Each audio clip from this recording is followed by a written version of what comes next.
கருணாமூர்த்தியான சிவபெருமான் பக்தர்களை காக்க வேண்டியும் அசுரர்களை அழித்து தேவர்களை காக்க வேண்டியும் 8 விதமான வீரதீர பராக்கிரம செயல்களை நிகழ்த்தி இருக்கிறார்.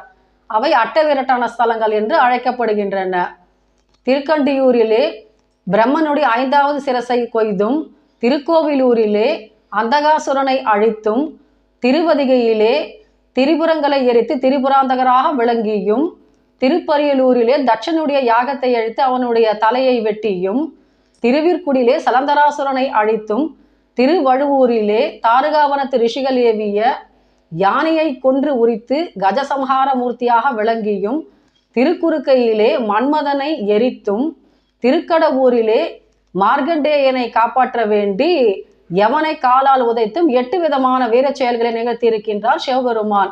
இந்த அட்டவீரட்டான ஸ்தலங்களை தரிசிப்பதால் நமக்கு என்ன பயன்? நம்முடைய பய உணர்வு, அச்சம் அத்தனையும் போக்கி அவர் நமக்கு வெற்றியையும் உற்சாகத்தையும் கொடுக்கக்கூடியவர். இதனால் இந்த ஸ்தலங்களை தரிசிப்பதால் நமக்கு கிடைக்கக்கூடிய அற்புதமான பலன்.